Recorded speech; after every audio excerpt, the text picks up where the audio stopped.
Nations envoy Hans Gramberg discusses with senior UAE diplomat latest peace efforts in Yemen. The White House has announced that National Security Advisor has discussed with the Saudi Crown Prince the Yemeni situation. Hike in rental rate exacerbates the suffering of displaced families in Marib Governorate.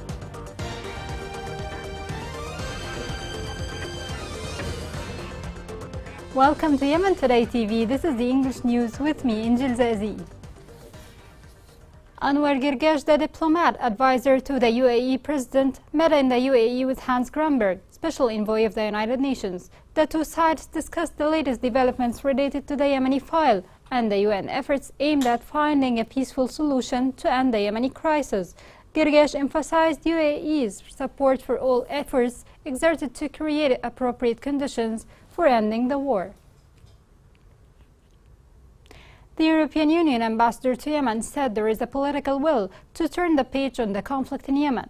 The European ambassador welcomed the efforts made by Saudi Arabia and Oman in recent months, adding, "We hope that these efforts will lead to promising outcomes soon." He said the European Union looks for an inclusive political process and believes that only such a process can lead to a sustainable peace.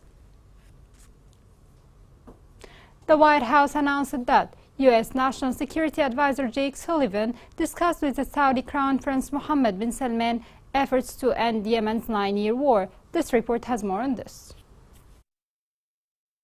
During a trip to Saudi Arabia, U.S. National Security Advisor visited Crown Prince Mohammed bin Salman and discussed what the White House called significant progress in Yemen peace talks. The National Security Advisor for India, Sheikh bin Zayed Al Nahyan, and the Crown Prince met jointly with U.S. National Security Advisor to advance their shared vision of a more secure Middle East region interconnected with India and the world. According to a statement from the White House, he discussed sustainable progress in talks to further strengthen the now 50-month-long ceasefire in Yemen and commended ongoing UN-led efforts to bring the war to an end, as well as covering a range of other topics. The State Department indicated that the U.S. Special Envoy Tim Linderking visited Oman and Saudi Arabia earlier this month to help Yemen peace efforts. After the Houthis, who are allied with Iran, drove the government out of the nation's capital Sana'a in 2015, the coalition entered the conflict. Moving on, mid-April saw the conclusion of peace negotiations in Sana'a between a Saudi team and Houthis,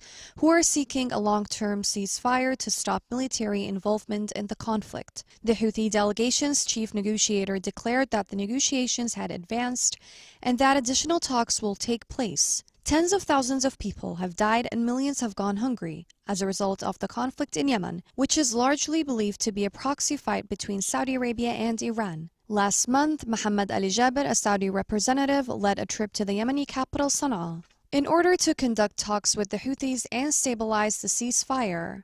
According to sources, the group left without a new truce agreement, but with a pledge from the rebels to hold a second round of talks. A U.S. news outlet explained that the meeting would examine a possible joint infrastructure project linking Gulf and Arab countries via a network of railways that would also be connected to India through shipping lanes from ports in the region.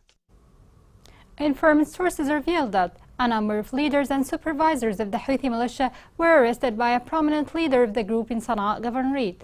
According to observers, such an incident could indicate the internal conflict among the different wings within the militia and may lead to their end. The following report has more. Ex-Houthi leaders expected a resounding fall for the militia within silent popular anger against failed administration. Salah Habra, the former head of the Houthi militia's political bureau, confirmed on his Twitter account that the Houthis, including the group's leader Abdul Malik al-Houthi, realized that the growing popular resentment against them is caused by the hopeless failure in managing the areas under their control. Habra stressed that the Houthi militia lacks the basics of state administration, while national capabilities are doomed to stay in homes in order to bot the project of succession to the militia in the joints of the state. Habra reminded the Houthi militia of the wisdom that says, "The faster the rise, the faster the fall." The former head of the Houthi militia's political bureau had previously accused the group's authority of combining corruption and religiosity at the same time. He added that the Houthi group preaches against corruption and calls on people to leave it, while it appoints corrupt officials to control the state. The former Houthi official described the group as an authority without officials. He warned that the people are the only ones to pay the price. They also claim affiliation to the Prophet, but they do not follow his methodology or follow the values of the Holy Quran, as they monopolize the rule. This comes as the militia, since its coup in 2014, has been practicing extensive looting, as well as appointing officials to manage its political council and hijacked government institutions with purely dynastic standards, without the slightest regard for their academic qualifications, practical experience, administrative capabilities, and job grades.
The Houthi militia sent human reinforcements from the Mar Governorate towards the battlefronts in Ma'rib Governorate.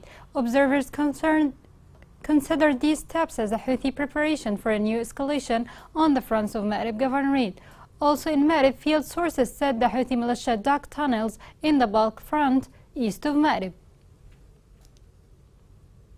The Houthi militia demolished several houses in one of the neighborhoods in Sana'a. Local sources said the Houthi militia demolished a group of homes owned by citizens west of Sana'a after the residents were forcibly removed from them. Two separate fires destroyed 14 shelters for the displaced in Ma'rib Governorate. In turn, the executive unit for the displaced in Ma'rib called on the organizations to replace the emergency shelter with a more permanent shelter that preserves the lives and dignity of the displaced. The number of fires that broke out in the displaced persons camps in Ma'rib has reached 60 since the beginning of the year and caused the death of 3 displaced persons and the injury of 17 others. Displaced families in Ma'rib complain about the unreasonable increase in rent prices this year, which forced many of them to look for other alternatives to camps and avoid the greed of apartment owners. This comes in light of the complete absence of any role of the concerned authorities in putting an end to their suffering. This report has more details. With every year, the residents of Ma'rib hope to settle in these apartments, but the situation is completely different. The greed of apartment owners exceeds their expectations, as their prices increase exponentially, which makes many families among displaced people experience costs that exceed their energy, or pushes them to go out and search for alternative housing, and the latter may cost them a lot of money. I'm renting this place and I'm suffering a lot from high prices. I get paid 60,000 riyal per month. It is not enough to pay the rent and provide my family with the daily needs. The prices are increasing a lot. Everything is so expensive. People who are renting houses became unable to pay the owners. The rent prices in Ma'rib Governorate are very expensive. No one can afford buying their own land, shop or house, so they all turn to renting. At the same time, the salaries are very low. How are we supposed to live while the life expenses are exceeding our salaries? With these rising prices, many displaced people resort to looking for other housing by purchasing mobile homes or nets that provide them with a kind of living stability and get rid of the greed of apartment owners. These mobile homes are considered an irreplaceable option despite their high costs, which may reach 2 million riyals in addition to the intense heat, as they are made of iron and in a desert city, where the temperature reaches about 37 degrees Celsius. That makes living inside it very difficult. Here in Ma'rib Governorate, people were forced to buy these tents as the rent became very expensive. They rent the house for 100 or 200,000 riyals. However, these tents are not cheap and the weather inside it is very hot as they are made from iron. Many owners of real estate and apartments in Ma'rib take advantage of the large turnout of displaced people to the governorate, which has led to a rise in the ceiling of apartment rents to unimaginable limits. In light of the silence shown by the concerned authorities to stop this greed that defeats the citizens and the displaced people from vein to vein and increases the burden more on the shoulders of these families. Coming next in the news.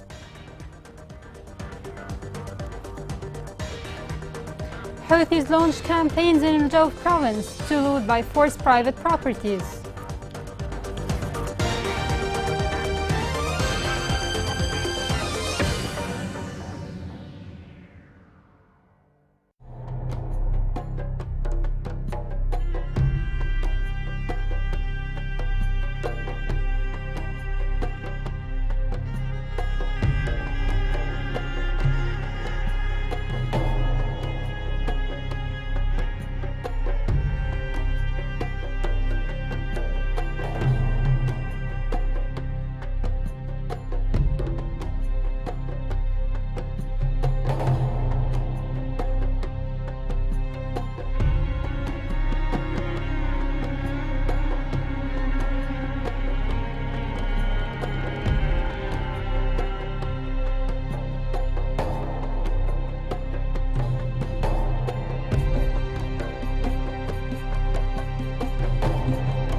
Welcome back. The Ministry of the Nations warned of the dangers of the Houthi summer camps. The ministry said in a statement that the so-called summer centers are in fact combat centers for youth who are easy to be deceived. In Al Jawf, the Houthi militia is trying to rob the property and lands of the tribes by force. The area witnessed tribal confrontations which resulted in 7 injuries, while 3 people went missing. This report has more on this. The Iranian-backed Houthi militia continues its persecution and takeover of tribesmen's lands and property in Al Jawf Governorate by force of arms. The Houthi militia has sought to dismantle and scatter tribal culture from the moment it assumed control of the governorate, allowing pillaging and looting of tribal property to become widespread. Tribes stood firm in the face of the militia's onslaught, hoping to contain their expanding threat. A few days ago, the Dhu Zayd tribe and the Houthi militia clashed in Al Jawf Governorate's Barat al-Marashi, following the militia's effort to pillage the tribe's property and lands by force. الذي حصل في مديرية برات المراشي في منطقة مذاب ومنطقة رونة السقامة ومنطقة الفاج. What occurred in Barat, along with others, is a clear Houthi violation. It isn't their first nor is it going to be their last. They have and continue to exact a succession of armed strikes on these regions in an attempt to indoctrinate and subjugate tribesmen. The militia has also launched drone assaults on tribespeople under their areas of control to threaten and evict them from the region they occupy. More than 7 tribal members were injured in confrontations with the Houthi militia, and 3 persons are still missing. Since the militia assumed control of Al Jawf Governorate, the city has seen robbery, pillage, and killing, the most recent of which was the assassination of a resident called Ha'il Al-Wada'i at a checkpoint at the entrance of Al-Hazm, after he refused to hand over property to the Houthi forces. He is one of thousands of victims shot dead by the Houthi militia. The Houthis continue to attack tribesmen and citizens in Al Jawf Governorate. They don't want people residing in stability in their areas of control, so they keep looting campaigns on residents. We call on the Yemeni people to band together and to back tribes in their quest to expel militias from these territories. The Houthis' heavy-handed approach and their constant atrocities against tribes, including executions of tribal leaders, abductions, destruction of farms and personal property, looting of businesses and extortion, raise doubts about their willingness to reach a peace settlement when negotiations are underway to bring an end to the conflict. United Nations Humanitarian Coordinator for Yemen, David Griesley, warned that the situation in Yemen is very critical, noting that there are people who have lost their ability to secure their daily needs. He stressed that 21 million people in Yemen need humanitarian aid, as millions are facing the threat of famine. This report has more. Food security in Yemen is still at record high levels, despite the increase in imports to government-run ports in the first quarter of this year. The decrease in the percentage of families unable to meet their needs, while a local study called for community involvement in determining its needs for relief materials. The World Food Programme announced that food imports have increased into the government-run ports of Aden and Mukalla compared to the Houthi-controlled ports of Hodeidah, which have recently seen a decline in imports, while the percentage of the households unable to access sufficient food reached 48%. It's estimated the volume of fuel imports during the first quarter of this year at the ports of Hodeidah and Salif at nearly 5 times their levels in the same period last year. Meanwhile, the Yemeni Center for Policy criticized the external relief agency's disregard of the ability of Yemenis to determine their needs for humanitarian aid and their unilateral determination of the way in which the humanitarian sector spends sums estimated at billions.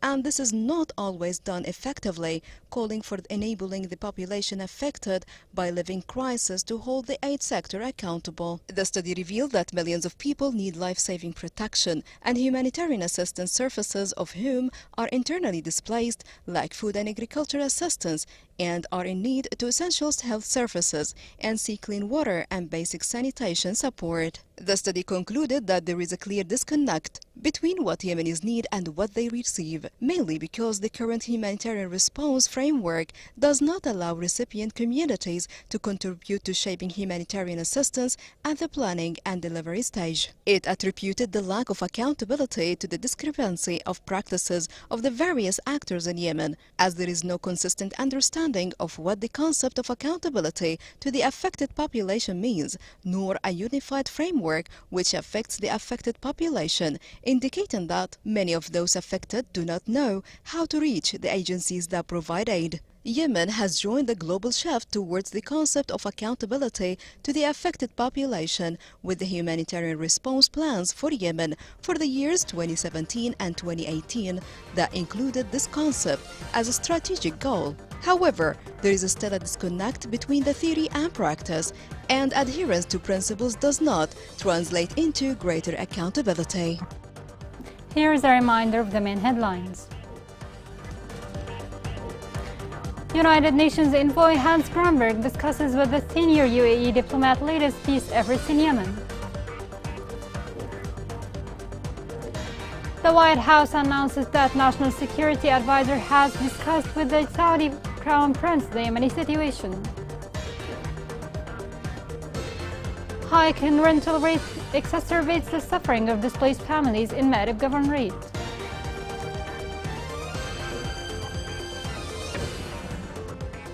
This is the end of the news. It was Angel Zazi. Thank you for watching.